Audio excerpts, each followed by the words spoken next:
Today I'm going to show you guys how to elevate your breakfast game just a little bit. This is a great recipe that you could do for a brunch for your family, or if you wanted to do like a little virtual cooking Zoom, you guys could all make this because the recipe is easy to follow, the ingredients are accessible, and it's super delicious.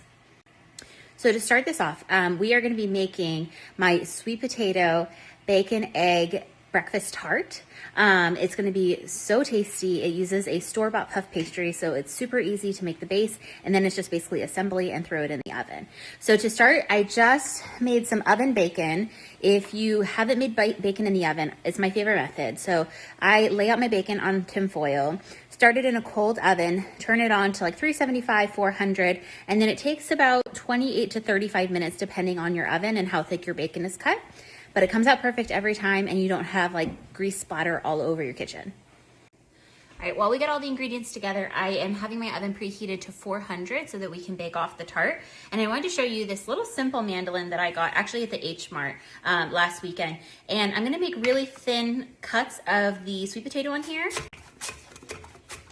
And it just is such an easy tool. And you'll see I'm wearing a cut resistant glove from OXO.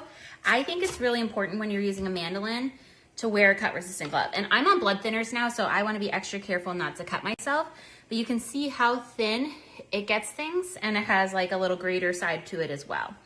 So I have a whole bunch of sweet potato that's sliced up and ready to go, and we're gonna make kind of our cheesy creamy base. To the sweet potato slices, I have 3 tablespoons of melted unsalted butter. And to that, I have a little bit of a spice blend. This is half a teaspoon salt, 1/4 teaspoon pepper, and half a teaspoon of rubbed sage. So I'm gonna sprinkle this over top and then just toss this nicely so everybody is nicely coated. For the creamy base for the tart, I'm gonna mix boars and cheese with ricotta cheese. It's gonna give like a really nice, fluffy, airy texture. So this is available like at every grocery store. You can get any kind of boars and cheese you like. This one happens to be shallot and chives, which I think will go great with the dish. So I'm going to mix up one of these and then about a 1/4 cup of the ricotta. And I'm just gonna mix that in a little bowl here so we can spread it out. So here is a sheet of store-bought puff pastry. You could make your own, but I think that the store-bought is a great product. So I'm just going to, with my rolling pin, just smooth it out a little bit. You'll have kind of these creases at the 3rd marks. I'm not really looking to stretch it much, just kind of making it a little bit more of one layer, okay? And then we're gonna leave about an inch of a border around it. And what I'm gonna do is I'm gonna go through and I'm gonna prick holes in the base of the puff pastry. I'm just using the end of a fork here. And first I'm gonna go around and kind of make my border so I know exactly where my edge is gonna stop. And then I'll fill in this whole section in here with little poke marks.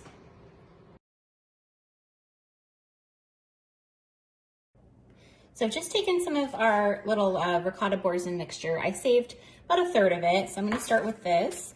And I'm just gonna use a little knife here to spread it out into that square that we made. You can use a butter knife, you can use like a little rubber spatula. I like the little small one because I feel like it gives you more control over how much you put where. I'm just gonna go through and make a thin layer of this, and then I have a little bit in reserve, so if it's a little thin in some areas, I can just plop on a little more. And then we'll layer over our sweet potatoes. So now we're just gonna take our sweet potato slices that are all nicely seasoned, and we're gonna overlap them kind of like a gratin. So it's gonna give like a really pretty presentation without really any additional work. It's just kind of assembly. So it will be definitely like a little bit of a crowd pleaser for your friends or family if you're making this for anybody. So they're gonna think you put a lot of work into it when in reality, it just takes a couple minutes. So this guy's gonna go into the oven, 400 for 15 minutes, and then we're gonna take it out and add on our eggs. So this is 15 minutes later. I just took our tart out and I'm gonna crack some eggs onto the top of it.